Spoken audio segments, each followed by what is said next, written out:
আচ্ছা, গামলার এখন মেন টার্গেট কিষাণু। কিষাণুকে ওর বাবার কাছে, বাবা বা ঠাম্মা দাদুর কাছে থাকুক, এটা গামলা চায় না। তাই এখন কিষাণুকে নিয়ে গামলা হোস্টেলে দেবে। না মায়ের কাছে থাকবে, না বাবার কাছে থাকবে, কিষাণু এখন থাকবে হোস্টেলে। এই কারণেই গামলা কোর্টে গেছিল। আরেকটা হচ্ছে আমাকে শাস্তি দেয়া। কারণ আমিই তো হচ্ছি গামলার ১ নম্বর শত্রু, যে গামলার জীবনে সংসার করতে দেয়নি। গামলা প্রাণপণ চেষ্টা করছে সংসারে ফেরার, প্রাণপণ। যেকোনো প্রকারে ও সংসারে ফিরতে চাইছে। কিন্তু সন্দীপও এখানে ডিক্লেয়ার করে দিয়েছে। দেখো সন্দীপও কেন ডিক্লেয়ার করেছে এইভাবে? তোমরা তো এবার বুঝাও। এবার বোঝার চেষ্টা করো যে সন্দীপ ডিক্লেয়ার করেছে এইটাই কারণে, যে থুতু ফেলে দিয়েছে সেই থুতু ও চাটবে না। তাই সন্দীপ ওকে একসেপ্ট করবে না। এই পণটা করে রেখেছে বলে ও নিজেকে কন্ট্রোল করতে পারছে না। তাই সন্দীপের ওপরে রাগ করে, তার প্রতিহিংসা, সন্দীপের কাছ থেকে তার জিগারকার টুকরা মানে কিষাণুকে কেড়ে নেবে। আমার ওপর হিংসা, আমার ওপর রাগ। বলে না ঝিয়ের ওপর রাগ করে মাটিতে ভাত খায়, সেরকম এইরকম বোকা একটা গামলা। কি বলবো, আমি ভাষা খুঁজে পাচ্ছি না। যে ওর এখন এটাই ওকে বুদ্ধি দিয়েছে ওর কিছু শুভাকাঙ্ক্ষী, যে ওকে সন্দীপকে আর সীমাকে শাস্তি দিতে গেলে কিষাণুকে ওদের কাছ থেকে নিয়ে নিতে হবে। কিষাণুকে নিয়ে হোস্টেলে রাখো, যেখানটায় তুমিও যেতে পারবা, যেখানটায় ওর বড় যেতে পারবে। এর ভেতরে কেন গামলা? প্লিজ গামলা, তোমাকে হাত জোড় করে রিকোয়েস্ট করছি। তুমি আমাদের মাঝে, আমাদের রাগারাগি বা আমাদের ঝামেলা বা আমাদের চুল ছেঁড়াছিড়ি বা আমাদের সব কিছুর ভেতরে ওই বাচ্চা ছেলেটাকে প্লিজ তুমি বলো, তোমার পায়ে ধরছি আমি। তোমার দুটো পায়ে ধরছি। তুমি আমার থেকে বয়সে অনেক ছোট। তুমি মাম্পি, তোমার যদি বয়স ২৩ হয়ে থাকে, তুমি মাম্পির থেকেও ছোট হবে হয়তো। তবুও তোমাকে রিকোয়েস্ট করছি, এই যে আমার, তোমার, সন্দীপ বা এই যে এইসবের ঝুট ঝামেলার মধ্যে ওই বাচ্চার হাসিটা কেড়ে নিও না। প্লিজ কেড়ে নিও না। তুমি জানো না হোস্টেলের জীবন কতটা কষ্টদায়ক আর কিষাণু কীভাবে বড় হচ্ছে। ছেলেটাকে তুমি হাসি মুখটা, ছেলেটার কাছ থেকে হাসিগুলো কেড়ে নিও না। এই শিশুর সুলভ জীবনটাকে কেড়ে নিও না। এই যে তিলে তিলে ও ঠাকুমা দাদুর স্নেহে পরশে যে বড় হচ্ছে, সেই স্নেহটা ওর মাথা থেকে কেড়ে নিও না। প্লিজ। তুমি খুশি থাকো। তুমি থাকো তোমার প্রেমিক নিয়ে। তুমি আনন্দে কাটাও। তুমি যা মন চায় তাই করো। তুমি আমাদেরকে জেল খাটাবা, খাটাও। আমি জেলের ভাত খেতে রাজি আছি। কিন্তু তুমি কিষাণুকে নিয়ে এইভাবে হোস্টেলে দিয়ে ওর জীবনটাকে নরক করে দিও না গামলা। প্লিজ রিকোয়েস্ট করছি। গুড আফটারনুন ফ্রেন্ডস, জয় শ্রীমতী, সবাইকে স্বাগতম। অনেক অনেক ভালোবাসা। প্রত্যেকে মাম্পিকে এত ভালোবাসা দিয়েছো সেই জন্যে। এবার একটা কথা বলি, আমার কাজ করতে হবে। আমার কাজটা মাম্পি আমাকে করতে দিচ্ছে না, সারাক্ষণ চালাচ্ছে, সেটা মাম্পির ভিডিওতে পাবে। দেখা আমি করব না, একটু সবল তুমি সবল করে, দিন পরে সব দৃষ্টি হবে, তোমায় দেখো তুমি কিছু করে। দেখা আমি করব না, একটু থাকো তুমি সবল করে, দিন পরে সব দৃষ্টি হবে, আমায় দেখো তুমি কিছু করে। চলো এইবার মেন কন্টেন্টে আসি। ওহ মাই গড, ওহ মাই গড! দেখো, কে গেছে বিয়েবাড়ি? কে কে কে গেছে বিয়েবাড়ি? আমার ভাই। মনের ভেতরে রং লেগেছে কার? আমার ভাইয়ের বউয়ের। এইটাই। অ্যাকচুয়ালি আমার ভাইয়ের বউ যে আসতে চাইছে, বাড়ি ফিরতে চাইছে, বাড়ির বউ যে বাড়িতে ফিরতে চাইছে, আমি কি করে তোমাদের বোঝাবো? আমার মনের ভেতরে যে কথোপকথন, সেগুলো তোমাদেরকে আমি কি করে জানাবো? রিলস? ওই ফটো লেখার ভেতরে দেখবা ফটো, মানে আমার মনের কথাগুলো অনেকে লিখে পোস্ট করে, সেই পোস্ট এসবের মাধ্যমে। আর ২ দিন সবুর করো, শুভ দৃষ্টি হবে ২ দিন পরে। আচ্ছা আমি গান তো ভুল গাই তাই। যাই হোক, এই কি বলি বলো তো? কি বলি তোমাদের? মেয়েটা এত উঠে পড়ে লেগেছে আমার ভাইয়ের কাছে আসবার জন্যে, কিন্তু আমার ভাই বলেছে, যে থুতু থু ফেলেছে সে থুতু চেটে তুলবার নয়। না, তুলবে না মিন্স নো, মিন্স নো। এটা বলে দিয়েছে যে, যে থুতু থু ফেলেছে সেটা ও আর চাটবে না। তাহলে এদিকে এ শ্বশুরবাড়ি ঢুকতে চাইছে, এ নেবে না। আমি এর মধ্যে কেন ভাই? ওয়াই? আমি এর মধ্যে কেন? আমি তো জানোই আমার স্বামী নিয়ে আমি ব্যস্ত। আমার স্বামী অসুস্থতার কারণে আমি ছোটাছুটি, বাড়ি, হসপিটাল, হসপিটাল, বাড়ি, বন্ধুর বাড়ি, হসপিটাল, হসপিটাল, বন্ধুর বাড়ি, এইসব করে বেড়াচ্ছি। তার ভেতরে এই যে আমাকে টেনে হিঁচড়ে নামানো হচ্ছে, এটা কি ঠিক হচ্ছে? হুম? ২ দিন পরে শুভদৃষ্টি ও করতে চাইছে। এবার ভাই বলছে, "না, আমি তোমার চোখের দিকে তাকাবো না।" বাড়িটা এত সুন্দর হচ্ছে, ও মাই গড! নজর না লাগে। চোখে যদিও আমার কাজল নেই। আমি কাজল পরি না চোখে। তো এই যে আও বাড়িটা যে এত সুন্দর হচ্ছে, এত সুনাম। আজকে ডাইনিরও ভিডিও আমি দেখছিলাম, ডাইনি খুঁজেও আতস কাজ দিয়ে খুঁজেও আমার ভাইয়ের কমেন্ট থেকে নেগেটিভ কমেন্ট বের করতে পারছে না। প্রত্যেকটা মানুষ অ্যাপ্রিসিয়েট করছে সে তার মা বাবার সম্মানটা আগে রেখেছে বলে। প্রত্যেকটা মা বাবা এটাই আশা করে যে অন্তপক্ষে বিয়ের পর বউ ন্যাচলা না হয়ে মা বাবার গুরুত্বটা যেন বোঝে। যেমন মা বাবাও বুঝবে তার বৌমার গুরুত্ব, তেমনি বৌমাকেও বুঝতে হবে শ্বশুর শাশুড়ির গুরুত্ব। তেমনি ছেলেকেও যেমন বউকেও ভালোবাসতে হবে, তেমনি মাকেও ভালোবাসতে হবে। এই নয় বউ এসে গেল বলে মাকে দুচ্ছাই করে বউয়ের আঁচলে গিট্টু বেঁধে থাকতে হবে। এটা সন্দীপ বুক ফুটিয়ে মানে বুক থাবড়ে দেখিয়ে দিয়েছে জনসমক্ষে, যেটা কিন্তু আমার শ্বশুরবাড়িতেও এরা 4 ভাই, মানে শুধু যে শুভর প্রশংসা করবো আর বাদ বাকি 3 ভাই বউ ঘাসটা না, এরা প্রথম দিন থেকে রুলস ইজ রুলস। বাবা মার সম্মান আগে, বাবা মাকে তোমাদের সেবা করতে হবে, বাবা মাকে খুশি রাখতে হবে। আমার বাবা মার ত্রুটি কোনো দিকে না হয়, তোমরা আমাদের বাবা মার ত্রুটি করবা না, তোমাদের কোনো ত্রুটি আমরা রাখবো না। এটা ধরো ভাবলাম শুভ নয়, বউয়ের জায়গায় বউ, মা বাবার জায়গায় মা বাবা। এটা প্রত্যেকের বাড়িতে আমার দেখা যে কটা মানুষের সাথে আমি মিশেছি, উঠেছি, বসেছি, যাই পরিচয়, তারা প্রত্যেকটা মানুষই তার মা বাবার সম্মান আগে রেখেছে। মাকে পৃথিবীতে যে মা একটা সন্তান পৃথিবীতে আনার সময় সেই মা অনেক কষ্ট করে। সেই মা কষ্ট করার পর একটা সন্তান আনার পর সেই সন্তানের বউ, সে মেয়ের জামাই আসুক আর ছেলের বৌমাই আসুক, জামাই পেয়ে মেয়ে পুরো মা বাবাকে ভুলে গেল, বৌমা পেয়ে ছেলে তার মা বাবাকে ভুলে গেল, না, এটা কোনো সমাজের কাজ না। প্রত্যেকের জায়গা আছে। আমার যেমন আমার সন্তান, আমার মেয়ের জায়গা একটা আলাদা, আমার ছেলের জায়গা একটা আলাদা, তেমনি স্বামীর জায়গা আলাদা। প্রত্যেকের নিজস্ব জায়গা আছে। সেই জায়গাগুলোকে বুঝতে হবে, বুঝে চলতে হবে। যেটা সন্দীপ ভুল করলেও সন্দীপ তার ভুল শুধরে ঠিক পথে চলেছে। সেই কারণেই সন্দীপের পাশে আজকে এত মানুষ সত্যি বোকা হতে পারে? কই কেয়া, মৌমিতা, ঝুমাকে কোনো মানুষ অ্যাকসেপ্ট করেনি। কেন করেনি? কারণ ওরা সমাজে নোংরা। ওরা সমাজটাকে নোংরা করছিল। ওরা ইউটিউব ওদের যতই রিচ দিক, ইউটিউব ওদের যতই ভিউ দিক, একটা টাইমের পর মুখ থুবড়ে পড়েছেই।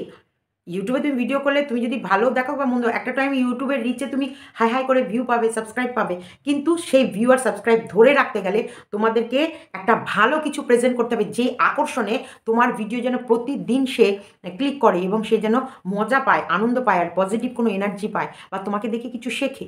সন্দীপের ভিডিও দেখলে অনেক কিছু শেখার আছে। সন্দীপের হতে পারে ভিউজ কম, হতে পারে সব কিছু, কিন্তু শেখার অনেক কিছু আছে। একটা বাচ্চাকে তার মা ফল কেটে দেওয়ার জায়গায় মা পোশাক পরিয়ে স্কুলে, মানে ভোরবেলায় উঠে চোখ ডলতে একটা বাচ্চাকে পোশাক পরিয়ে তার সকালবেলায় ব্রেকফাস্ট রেডি করে তাকে ব্রাশ করিয়ে ড্রেস পরিয়ে কাঁধে ব্যাগ দিয়ে স্কুলে পাঠানোটা না একটা ভালো চাপের কাজ। 1 দিন 2 দিন সবার ভালো লাগে, 30 দিন এই একইভাবে একই সার্কেলে কাজ করতে গেলে না হাঁপিয়ে উঠবে।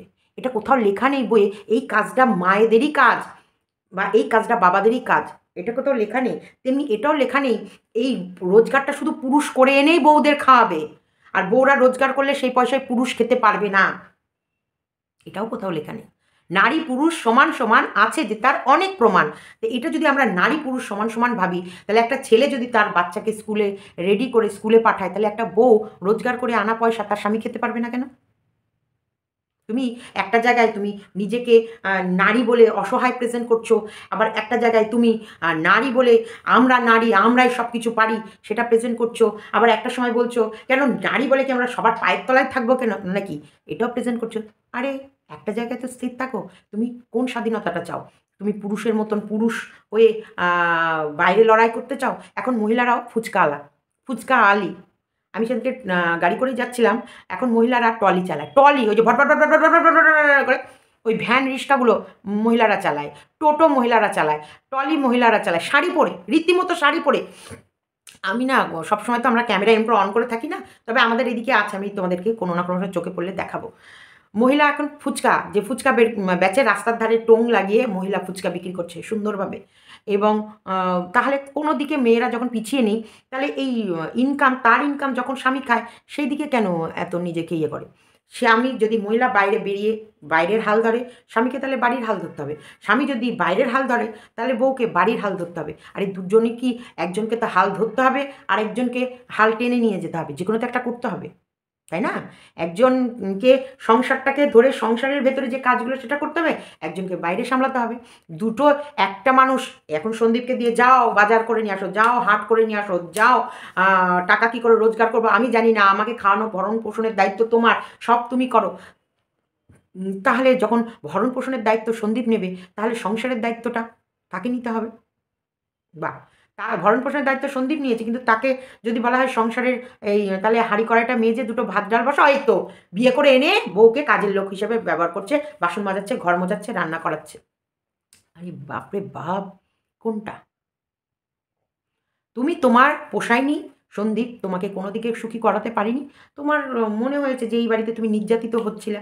তুমি সেটা যাই হোক দেরিতে বুঝেছো, কিন্তু বুঝেছো আল্টিমেটলি। প্রেমিক আসার পর তোমাকে প্রেমিক এটা বোঝাতে সক্ষম হয়েছে যে তুই কিন্তু এই বাড়িতে নির্যাতিত হচ্ছিস। তোর কিন্তু এই বাড়িতে নির্যাতন চলছে। এটা প্রেমিক বোঝাতে সক্ষম হয়েছে, আর প্রেমিকা অনুভব করতে সক্ষম হয়েছে যে হ্যাঁ, ঠিকই বলেছে আমার প্রেমিক, আমি এই বাড়িতে নির্যাতিত হচ্ছি। তাই সে বেরিয়ে গেছে। তা বেরিয়ে গেছো ভালো। আ সন্দীপকে আগা পাছা আঁচতালা পাঁচতালা আঁচড়াআঁচড়ি করেছো ভালো। তাকে থানা, পুলিশ, কোর্ট, কাচারি সব চিনিয়ে ফেলেছো, সেও চিনে ফেলেছে। খুব ভালো। সন্দীপ তো আজকে বলল, এগুলো জীবনে হওয়ার দরকার। বাস্তব কথা। আমি কিন্তু সন্দীপকে না বকবো ভাবি। অনেক জিনিস আছে ওকে আমি বকতে চাই। অনেক বিষয় আছে হয়তো ওর আমার রাগ হয়। কিন্তু ওর কিছু, কিছু জায়গা এমন আছে না, ওর ভেতরে না একটা প্রাণ খুঁজে পাই। বিশ্বাস করো, মনুষ্যত্ব খুঁজে পাই। মানবিকতা খুঁজে পাই। তখন না ওকে আর বকার আমার আর হয় না। বিশ্বাস করো এই কথাটাই আমি বলছি। দেখতে পাচ্ছ একজন? মানে আমার গায়ে ঘেঁষতে থাকবে সারাক্ষণ। এই এইটা ওকে আমি অনেক বকা দেবো ভেবেছিলাম যে কেন ও এরকম টাইটেল লিখেছে? ভেবেছিলাম। কিন্তু ওর কথাগুলো আমার এত ভালো লাগলো, বাস্তব কথা বলেছে। বাস্তব কথা যে বোকাদের জায়গা নেই, সততার ভাত নেই। নিরীহ মানুষকে প্রত্যেকটা মানুষ পায়ের নিচে পিষে মারে। কিন্তু বিশ্বাস করো সন্দীপ, নিরীহ মানুষ তোমার নিরীহটা না তোমার এই ফেসে যখন উঠবে না ভেসে, তোমাকে বহু মানুষ ভালোবাসবে।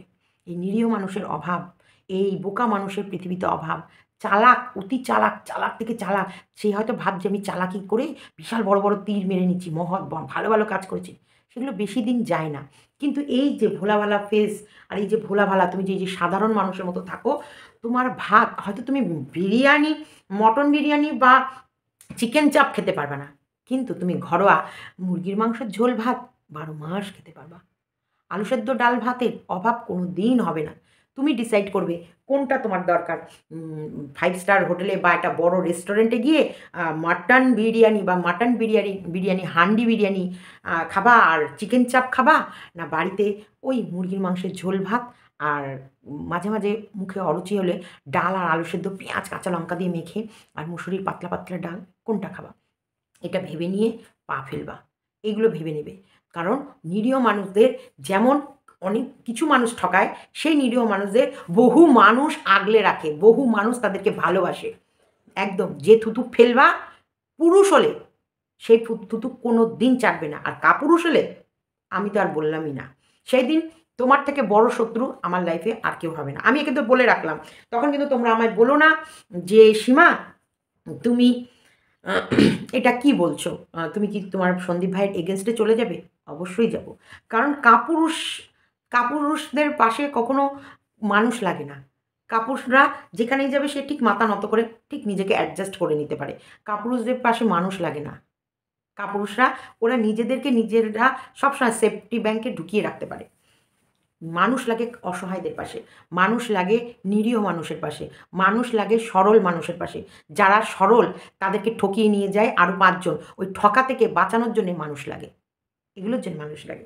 তা যেটাই হোক তোমাদের বলি, কোর্টে কেন গেছিল গামলা, যেটা আমরা শুনতে পেলাম দালালের মারফত। ও আমার নামে কেস তুলে নিল না কেস করলো হোয়াটএভার, যেটাই হবে দেখব। ও যদি MSL এর নামে এত কিছু করার পর ও বলতে পারে যে তোরা যত নাচবি আমার তত ভালো হবে, আমিও বলব তোরা যত নাচবি আমার তত ভালো হবে। তোরা যত থানা, কোর্ট, পুলিশ, কোর্ট, কোর্ট যেখানে যাবি তত আমার উপকার হবে। যেমন সন্দীপ আজকে বলল ভিডিওতে এই থানা, কোর্ট, পুলিশ এগুলো চেনার দরকার। চিনেছে, জেনেছে, বুঝতে পেরেছে বলে আজকে ও শক্ত হতে পেরেছে। এই যে আজকে সবাই হ্যান্ডসাম বলো, স্মার্ট বলো, যত ও জানবে, যত ও চিনবে, যত ওর অভিজ্ঞতা বাড়বে, সেই সব অভিজ্ঞতাগুলোর চোখে মুখে ফুটে উঠবে। আজকে দেখো আমি একটা মেয়ে, যে মেয়েটা মানে একটা ছোট্ট এরিয়াতে ছিলাম। তোমরা জানো আমি ছোট্ট এরিয়া মানে একটা পাড়ার ভেতরে ছিলাম। সেই পাড়ার একটা মেয়ে বিয়ে হয়ে এলো একটা শহরে। তখন একটা শহর থেকে সেই মেয়েটা বিয়ে করে যখন তার শ্বশুরবাড়ি প্রথম আমার যাত্রাপথ শুরু হলো, আমার বা আমি যেখানে থাকি সেখান থেকে আমার শ্বশুরবাড়ি যাওয়া আসা, মানে কৃষ্ণনগর টু ইসলামপুর, এই ট্যুর করতে করতে ধীরে ধীরে দুটো বাচ্চা জন্ম দিলাম। ধীরে ধীরে তাদের মানুষ করার জন্যে মেয়েকে নাচে ভর্তি করলাম, মেয়েকে আঁকায় ভর্তি করলাম, মেয়েকে যা যা যেগুলো মেয়েদের এক্সট্রা ক্যারিকুলার যেগুলোকে বলে, যে মেয়েকে কি যেগুলো শেখালে মেয়েকে ভবিষ্যতে উপকার হবে, যেমন মেয়েকে নাচে শেখানোর পর সেই সব জিনিসগুলো স্টেজে স্টেজে কোনো কোনো জায়গায়, আজকে এইখানটা একটা অনুষ্ঠান হচ্ছে যেখানে স্টেজ পারফর্ম হবে, কম্পিটিশান যেগুলোকে বলে, কম্পিটিশানের নাম লিখালাম, সে কম্পিটিশানে গিয়ে কখনো ফার্স্ট হয়েছে, কখনো সেকেন্ড হয়েছে, কখনো থার্ড হয়েছে, কখনো সান্ত্বনা পুরস্কার পেয়েছে। এই রকমভাবে যখন ও নানান রকম পুরস্কার পেলো, এই যে মানুষের সঙ্গে যত মিশেছি তত আমি জগৎটাকে দেখেছি, তত আমি আরও একটু জেনেছি, আরও একটু জেনেছি। আর যত মানুষের সঙ্গে মিশেছি তখন কোনো কিছু করতে গেলে মানুষের সঙ্গে ডিসকাস করেছি, সেই আলোচনার মাধ্যমে ভালো রাস্তা, আরেকটু ভালো রাস্তা, আরেকটু ভালো রাস্তা পেয়েছি। দেখো আমি আমার মেয়েকে বাংলা মিডিয়ামে রেখে পড়াশোনা করিয়েছি। আমার ছেলে মেয়ে দুজনেই বাংলা মিডিয়ামে পড়েছে। এখন তখন কেন আমি ইংলিশ মিডিয়ামে দিতে পারিনি এখন বলি। তখন আমার ইচ্ছা ছিল ইংলিশ মিডিয়ামে দেওয়ার, কিন্তু শুভ আমায় বারবার বলেছে, দেখো পিঙ্কি তুমি কতটা জানো সেই হিসেবে পা ফেলবে। তুমি আজকে পড়াশোনা করেছো এই ক্লাস অবধি, তুমিও যেটুকু জানো আমি হয়তো তোমার থেকে একটু বেশি জানি, জানলেও আমি কিন্তু আমার বাচ্চাদের সময় দিতে পারবো না। কারণ সে অর্থ রোজগার, তার বড় সংসার, তার বড় পরিবার, তাকে করতে হয়েছে। তাহলে যে অর্থ রোজগার করবে সে সংসারের দিকে কখনোই মেয়ে ছেলে বই নিয়ে বসাতে পারবে না। তার মধ্যে হচ্ছে ব্যাকিং নেই। একটা ইসলামপুর বাড়ি, কোথায় কৃষ্ণনগরে এসে ব্যবসা। তাহলে ভাবতে পারছো, ভিন দেশ ভিন রাজ্য, শুধু মামার বাড়ি কৃষ্ণনগর বলে, মামাদের কাছে এসে মানুষ হয়েছে বলে আজকে সে ইয়ে করতে পেরেছে, একটা জায়গায় আসতে পেরেছে, মামাদের পরিচিত। দেখো আমার বড় কিন্তু মামার বাড়িতেই থেকে বড় হয়েছে, 17 বছর বয়স থেকে সেও তার মামার বাড়িতে, মামারা নিয়ে এসেছে। দেখো কথায় কথায় বেরিয়ে গেল কথাটা। কৃষ্ণনগরে অ্যাকচুয়ালি শুভম ভাগ্নে, কৃষ্ণনগরের প্রত্যেকটা মানুষই শুভকে চেনে ভাগ্নে নামে। তাই এটাই বেশ, মামার বাড়িতে থেকে মানুষ হয় না, অভাব হলে, প্রবলেম থাকলে সেই জায়গায়, সেভাবে কাজ না থাকলে অনেক সময় মামার বাড়ির দেশে তার ভাগ্নে ভাগ্নিদের পাঠায়। এরকমই আরেকজনের ক্ষেত্রে হয়েছিল, কিন্তু সে তার মা বাবার কায়াই পাল্টে দিয়েছিল। তো এইবার যেটা বলি, তো সেখান থেকে আমাকে যখন শুভ বলল, "না পিঙ্কি আমি কিন্তু পারব না, তুমি দেখো।" তখন আমি দেখলাম আমি তো হাফ পড়া বুঝবই না। আর মাস্টার দিয়ে কতক্ষণ হবে? দিদিমণি মাস্টার সবসময় পাওয়াও যাবে তার কোনো কথা নেই, বা তারা পড়া দিয়ে গেলে সেগুলোও তো আমায় পড়াতে হবে। তা আমাকে শুভ এত সুন্দর করে বোঝালো যে, "তুমি বাচ্চাদের বাংলা মিডিয়ামে পড়াও, তুমি বাচ্চাকে এত সুন্দর করে মানুষ করো যেন তার বাচ্চাকে সে ইংলিশ মিডিয়ামে পড়াতে পারে। যখন তোমার চোখের সামনে তোমার মেয়ের ঘরে বা ছেলের ঘরে বাচ্চারা ইংলিশ মিডিয়ামে পড়বে তখন মনে হবে কত সুন্দর।" তো শুভ আমাকে সত্যি এরকমভাবেই বোঝাতো। তো ঠিক আছে, আমি বাংলা মিডিয়ামেই পড়িয়েছি। এখন কিন্তু আমার মেয়ে অনায়াসে ওর বাচ্চাকে ইংলিশ মিডিয়ামে পড়িয়ে ও পড়াতে পারবে। এটাই তো শিক্ষা, এটাই তো। যত দেখবো, যত জানবো, যত আরেকজনকে চেনাবো, জানাবো, ততই তো আমাদের চোখে মুখে যে আমরা জানি, বুঝি, আমাদের একটুখানি নলেজ হয়েছে, সেটা তো আমরা লোকের সামনে ইয়ে করতে পারবো। তো সন্দীপেরও তাই। সন্দীপের যে থানা, কোর্ট, পুলিশ, তোমরা জানো না, আমরা তো বললাম তো আমরা অনেক কিছু এখনো জানাইনি, দেখাইনি। তোমরা যে সাজেশনগুলো দিয়েছো আমরা সব জায়গায় গেছি। সব জায়গায় গেছি, সব জায়গায় আলোচনা করেছি, সব জায়গায় বড়, বড় লয়ারের সঙ্গে বসে আমরা কথোপকথন করেছি। ফল কী সেটা আমিও জানি, সন্দীপও জানে। তো সেই জায়গায় বলবো যে সবসময় আমাদের জীবনটা যুদ্ধ, যুদ্ধের জন্য রেডি থাকতে হবে। আর সেই যুদ্ধে হেরে প্রথম থেকে আমি হেরে যাব, না আমি হেরো, এটা ভেবে নয়। লড়বো, লড়ার পর যেটাই ফলাফল হবে সেটা মেনে নেব।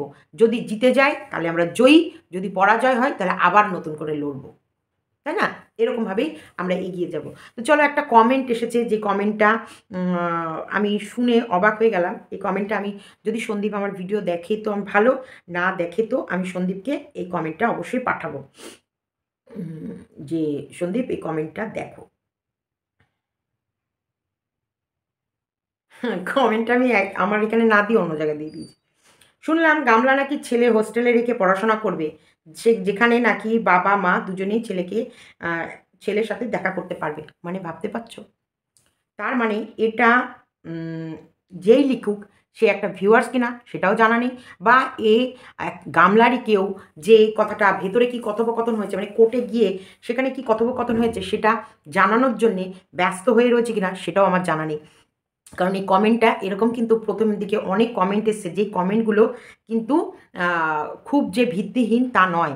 তাপস তাপস রাজমিস্ত্রি, যেটা তাপস ছিল না, কি নাম ছিল, যাই হোক, ওই যে আমাদের ফোকলা, যে পরে দেখা গেল যে সেটাই ফোকলা, অ্যাকচুয়ালি ওই ফোকলা, আর ওই হচ্ছে আমাদের গামলার প্রেমিক, এগুলো কিন্তু আমরা কমেন্ট বক্সেই খুঁজে পেয়েছিলাম। তাই খুব যে ডিনাই করা, আমি কমেন্ট বক্সের কমেন্টকে কখনোই ডিনাই করি না। তো এইখানটা হচ্ছে দেখো, শুনলাম গামলা নাকি ছেলেকে হোস্টেলে রেখে পড়াশোনা করাবে, যে যেখানে নাকি বাবা মা দুজনেই ছেলের সাথে দেখা করতে পারবে। তার মানে এটা ওর প্ল্যান, যে গামলার প্ল্যান হচ্ছে সন্দীপের কাছ থেকে ছেলেকে কেড়ে নেওয়া। দেখো, কারণ গামলা নিজের কাছে রাখতে পারবে না, নিজের কাছে রেখে মানুষ করার মতো ধৈর্য বা সময় ওর নেই, কারণ ও তো নিজেই কুদু করে, ও নিজে একটা কুদু হয়ে ওয়া ওয়া করছে। সেই জায়গায় ও নিজেকে নিজে হচ্ছে কি করে ইয়ে করবো, নিজেকে নিজে সামলাবে, ও নিজের গামলাটাকে বাটিতে পরিণত করবে, না ও গামলাটাকে হচ্ছে সেই বড় ডেচকিতে পরিণত করবে, সেটা নিয়েও নিজেকে ব্যস্ত থাকে। তারপরে তো উপরন্ত খাওয়া খাওয়া ঘুম খাওয়া রেস্ট এগুলো আছেই, প্রচুর দৈহিক পরিশ্রম করতে পারে না। সেই জায়গায় একটা বাচ্চার হ্যাপা বিশাল, সেটা নিতে পারবে না, কিন্তু ছেলে যে ভালোভাবে মানুষ হচ্ছে সেটাও সহ্য করতে পারছে না, কারণ সবাই থুতু ফেলছে ওর দিকে। তো সেই জায়গায় ওর এখন প্ল্যান, ও হয়তো এই কারণেই কোর্টে গেছে, বা ও আমাকে শাস্তি দেওয়ার জন্য কোর্টে গেছে, যে কোনো ব্যাপারে কোর্টে গেছে, যে বাচ্চা নাকি হোস্টেলে রেখে পড়াশোনা করাবে, যেখানটায় মাও যেতে পারবে, যেখানে বাবাও যেতে পারবে। আজকের দিনে ভাবতে পারছো, এত সুন্দর একটা সুস্থ সুস্থ, যেটাকে বলে অসুস্থ না, সুস্থ পরিবেশ, যেখানে দাদু দিদার ছত্রছায়ায়, দাদু দিদার হাতের নিচে, দাদু দিদার ঠাম্মা দাদু, দাদু দিদা না, ঠাম্মা দাদুর আশীর্বাদে, ঠাম্মা দাদুর স্নেহের পরশে একটা বাচ্চা ধীরে ধীরে বড় হচ্ছে, যেখানটায় তার কোনো আদর যত্ন ত্রুটি হচ্ছে না, সেইখান থেকে সেই ছেলেটাকে কেড়ে নিয়ে হোস্টেলে দিয়ে মানুষ করবে। তার মানে কতটা নৃশংসতার চিন্তাধারা, কতটা হিংস্র, কতটা মানে ওর মেন্টালিটি খারাপ চিন্তাধারা নিয়ে একটা নিজের রাগ ক্রোধ বা নিজের ফন্দি বা নিজের শয়তান মনোবাসনা পূরণ করার জন্য একটা বাচ্চাকে ছাড়ছে না, তার হাসিটাকে কেড়ে নিয়ে ও জেলখানায় পুরে দিতে চাইছে। বোর্ডিং মানেই জেলখানা, হোস্টেল মানেই জেলখানা। তারপরে তোমরা বলবে অনেকেই, হোস্টেলে কি ভালো বাচ্চা মানুষ হয় না? দেখো, হয় না কেন? যারা মা চাকরি করতে ব্যস্ত, বাবা চাকরিতে ব্যস্ত, দুজনাই এমন কর্মরত জীবনে ব্যস্ত, তাদের কেউ নেই, নিজেদের কেউ নেই যে বাচ্চাটাকে দেখবে, তারা হোস্টেলে মানুষ করে। সত্যিকারের হোস্টেলের বাচ্চারা মানুষ হয়? আমি তোমাদেরকে জিজ্ঞেস করছি, সত্যিকারের যে হোস্টেলে যেসব বাচ্চারা মানুষ হয়, তাদের ভিতরে মানবিকতা হারিয়ে যায়, তাদের ভিতরে মনুষ্যত্ব মুছে যায়, তাদের কারোর প্রতি আবেগ থাকে না, ভালোবাসা থাকে না, এই টান থাকে না। এই যে কুকুরের বাচ্চাগুলোকে নিয়ে ও খেলে, আমরা সবাই জানি কুকুরের বাচ্চাগুলোকে নিয়ে খেলে, তাতে ধুলো আছে, বালি আছে, তারপরে এই কুকুরগুলো হাঁচড়ে দিতে পারে, কামড়ে দিতে পারে, তবুও এই মাটির সাথে মিশে থেকে, মাটির সঙ্গে দাঁড়িয়ে থেকে যে বাচ্চা বড় হওয়া, তার কিন্তু শক্তি আলাদা হয়, তাদের ভেতরে স্ট্রেংথ পাওয়ার আলাদা থাকে, তাদের গুদু গুদু তুনু তুনু ওই কথায় কথায় হাঁচি কাশি ঠান্ডা লাগা হয় না। কিষাণুর ভেতরে কত এনার্জি জানো, কিষাণু কখনোই চট করে শুয়ে পড়ে না, কাঁদতে কাঁদতে লাফাতে লাফাতে দুষ্টুমি করতে করতে করতে করতে যখন ও ক্লান্ত হয় তখনই ও ঘুমায়, যখন ও আর ওর শরীর নিতে পারে না, যখন ও প্রচণ্ড সারাদিন দুষ্টুমি করেছে, ঘাম ঝরে গেছে এবং ওর আর এটা হচ্ছে একটা সুস্থ বাচ্চার লক্ষণ। তাহলে সেই বাচ্চাটা, যে বাচ্চাটা কুকুরের সঙ্গে খেলে, ছাগলের সঙ্গে খেলে, বড় দিদুন দাদুনের সাথে যে বাড়িতে ওই ঠাম্মা আসে আড্ডা মারে, ওর ওর ঠাম্মা আছে যে ঠাম্মাকে আদর করে, চুমু খায়, জড়িয়ে ধরে, কাঁধের পেছন দিয়ে ঠাম্মাকে গালের মধ্যে হাম্পি দেয়, এই যে তিলে তিলে বড় হওয়া, সেই ছেলেটাকে ওদের কাছ থেকে কেড়ে নিয়ে হোস্টেলে যদি পুরে দেয়, সেই ছেলেটা কি করে বাঁচবে বলো তোর ভেতরে? তোমরা বলো। তাহলে ওর মনের ভেতরে কতটা শয়তানি অভিসন্ধি, কতটা খারাপ মনোভাব, কতটা ওর ভেতরে হিংসা, তোমরা বলো। আমি তোমাদের উপর ছাড়ছি যে ওর নিজের সন্তানটারও সুখ সহ্য হচ্ছে না, আজকে খিলখিল করে সারাদিন ছেলেটা হাসে, ছেলেটার এই যে মৃদু মৃদু কথা, মন ভুলানো হাসি, মন ভুলানো এক একটা শব্দ, সেইগুলোর থেকেও আমাদের বঞ্চিত করে সেই ছেলেটাকে নিয়ে খাঁচায় পুরে দিতে চাইছে। মানুষ খাঁচা থেকে বেরোতে চায়। আজকে হসপিটাল বলো, আজকে কোর্ট বলো, আজকে জেলখানা বলো, আজকে হোস্টেল বলো, এগুলো একটা খাঁচা। এখানটায় ঢুকে যখন ঢুকবে না, যখন বেরোবে তখন মনে হবে কি নিঃশ্বাস নিয়ে বাঁচলাম। আমিও বোর্ডিংয়ে ছিলাম, আমার মাও আমাকে বোর্ডিংয়ে রেখেছিল, কৃষ্ণনগর কুইন্স বোর্ডিং, তোমরা নাম জানবে যারা কৃষ্ণনগরে থাকো। যেখানটায় হচ্ছে রবীন্দ্র যে দাঁড়াটাকে কী বলে শঙ্কর মিশন আছে, ঠিক তার বাইপাস মানে 3 ভাগ হয়ে 2 ভাগ হয়ে গেল। কালেক্টরি থেকে গিয়ে একদিকে শঙ্কর মিশন আর একদিকে কুইন্স বোর্ডিং। আমাকেও আমার মা বাপি রেখেছিল, ভালো ভবিষ্যৎ, পরিবেশটা ভালো ছিল না, সুস্থ নয়, তাই সে হোস্টেলে রেখে আমাকে মানুষ করবে বলে। তখন বোধহয় 3তে না 4এ পড়ি। আমি 7 দিন না 10 দিন মতো রেখেছিল, 7-10 দিনই শুধু কেঁদেছি আমি, শুধুই কেঁদেছি, কেঁদেছি, কেঁদেছি, কেঁদেছি আর কেঁদেছি। আর যেন মনে হচ্ছে কি আমার মা ছাড়া আমি কি করে বাঁচবো? আমি মাকে দেখতে পাচ্ছি না, আমি বাপিকে দেখতে পাচ্ছি না, আমি কাউকে দেখতে পাচ্ছি না। কি করে থাকবো? কি করে আমি বাঁচবো এখানে? সেই যে মনে হয়েছে গাছগুলোর দিকে তাকিয়ে, তাকিয়ে কাঁদছি, দেয়ালের দিকে তাকিয়ে, তাকিয়ে কাঁদছি। সেই দিনগুলো আজও আমার চোখ থেকে মোছেনি। আর মা-বাবাকে দোষ দিচ্ছি, মা-বাপিকে ভালো লাগছে না। কিন্তু তাদেরকে মিসও করছি, তাদের কাছে ছুটে চলে যেতে ইচ্ছে করছে। ওই বোর্ডিংয়ে দেয়ালে মানে ঘর থেকে ওপর থেকে ওই রাস্তা দূর থেকে দেখতে পাচ্ছি, রাস্তার উপর দিয়ে বাস যাচ্ছে, বাসের মাথাগুলো দেখা যাচ্ছে শুধু। আর ওই মনে হচ্ছে পাঁচিলের ওপিটের জগৎটা কেমন, কত চেষ্টা করতাম দেখার, কত মন ছটফট করতো।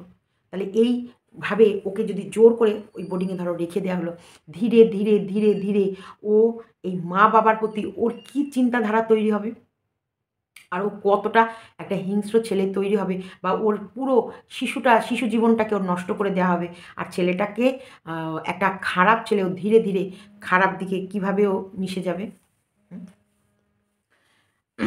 তো সেটাই বলবো, শিশু জীবনটাকে নষ্ট করো না তোমাদের এই স্বামী স্ত্রীর গণ্ডগোলে, এই সব কিছুর ভেতরে কিষাণুকে বাদ দিয়ে প্লিজ।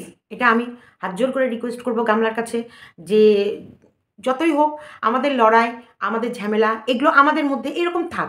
এরকম হতে হতে আমাদের এতে কারোর ক্ষতি হচ্ছে না, কিন্তু কিষাণুকে নয় প্লিজ, এটা রিকোয়েস্ট করছি, কিষাণুকে নয়। কিষাণুকে নিয়ে যদি তোমরা এই যে তোমাদের আক্রোশ কমানোর জন্যে, জেদ তেজ এগুলোর যদি জ্বালা যন্ত্রণা মেটানোর জন্য কিষাণুকে টেনে ছেলেটাকে জেলখানায় পুরে দিও না।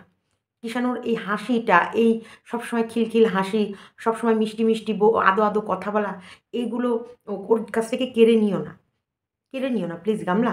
তোমাকে আমি হাত জোর করে রিকোয়েস্ট করছি। দেখো, তোমাকে আমি রিকোয়েস্ট করেছিলাম আগে যে তুমি ফিরে এসো, তোমার ছেলের জন্মদিনে তুমি সারপ্রাইজ দাও, তুমি তার কাছে আসো। তুমি ফিরে এসেছিলে শুনলাম পরে তোমাদের ভিডিওতে, কিন্তু তুমি অ্যাকাউন্টে গেছিলে তোমার অ্যাকাউন্ট চেক করতে, যে তোমার টাকাগুলো আছে সেটা তুলে তুমি ছেলের নামে ফিক্সড করবে। ছেলের টাকার প্রয়োজন ছিল না, ছেলের মায়ের প্রয়োজন ছিল। ছেলের মা যেখানে থাকবে টাকা অটোমেটিক সেখানেই থাকবে। তুমি ছেলেকে নয়, অ্যাকাউন্ট চেক করছিলে, সেখান থেকে টাকা তুলে তুমি ছেলের নামে ফিক্সড করবে। এটা তুমি অ্যাকাউন্টে টাকা পাওনি বলে বলেছ, হয়তো হয়তো এটা আমাদের ধারণা যে অ্যাকাউন্টে টাকা ছিল না, যখন টাকাই নেই তখন তো এটা তো বলাই যেতে পারে, হ্যাঁ আমি টাকাগুলো তুলে ছেলের নামে ফিক্সড করবো বলে করেছি। ছেলেটাই তো যেখানে আছে, টাকাগুলো তো ছেলেরই ছিল, তা ছেলে যেখানে ছিল টাকাও সেখানেই থাকার কথা। তা তুমি কেন চেক করবে? তুমি তো, যদি ছেলের কাছে তুমি ফেরত আসো, ওই টাকার থেকেও অমূল্য সম্পদ ছিল ছেলের কাছে ছেলের মা। তখনও কিন্তু আমি হাত জোর করে রিকোয়েস্ট করেছি, অনেকবার করেছি। না হলে সেই ভিডিওগুলো তোমরা দেখবে, পুরনো স্ক্রল করে যাবে। আমি বলব, তোমরা যে আইন আদালত কোর্টের কাছে যাচ্ছ না, সেখানে ওই ভিডিওগুলো আমার দেখিও, যে তোমাকে কতবার রিকোয়েস্ট করেছি। সেই ভিডিওগুলো আমার জ্বলজ্বল করছে।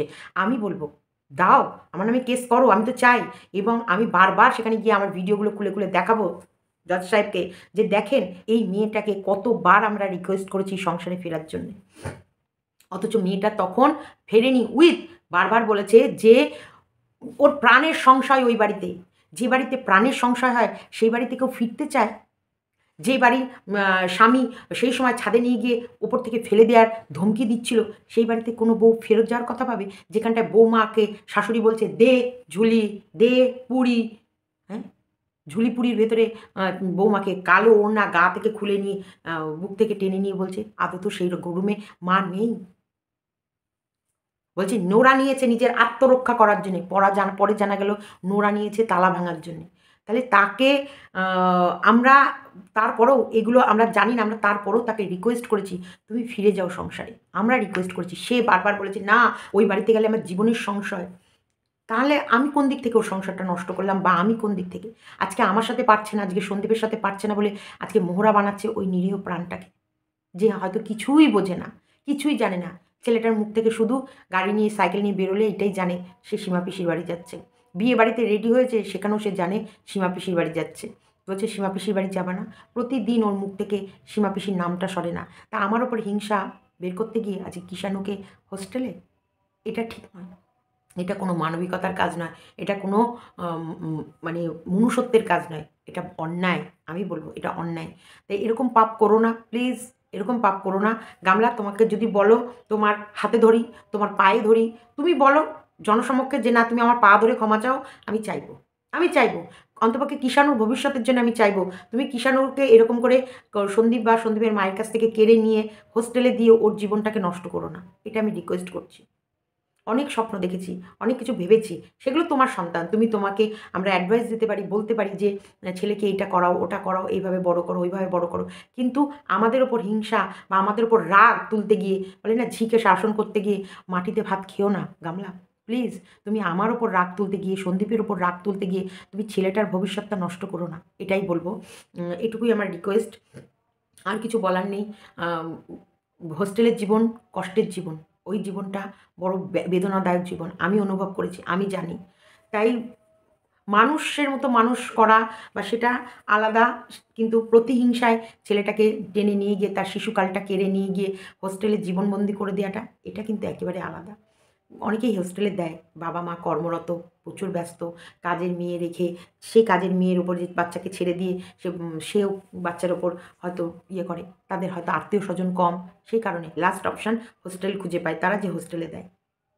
কিন্তু তুমি এটা করো না। চলো, বুকের ভেতরে কষ্ট হচ্ছে কিন্তু বলছি না। চলো, ভিডিওটা এতটুকু রাখলাম। ভিডিওটা ভালো লাগলে লাইক, কমেন্ট, শেয়ার এবং চ্যানেলটিকে সাবস্ক্রাইব করো। আসলে না, কষ্ট পেতে পেতে না বুকটা শক্ত হয়ে যাচ্ছে। ভালো লাগছে না যে কিষাণুর উপরে কেন এরকম টার্গেট করলো। মেবি কমেন্ট এসেছে, আদৌ গামলা এরকম ডিসিশান নিচ্ছে কিনা এটা আমাদের জানা নেই। তবে কমেন্টগুলো যে খুব যে ফেলা ছিল বা খুব যে মানে লাগেনি সব কটা কথায়, তাও নয়, লেগেছে, কিছু কিছু কথা তো লেগেছেই। চলো, টাটা।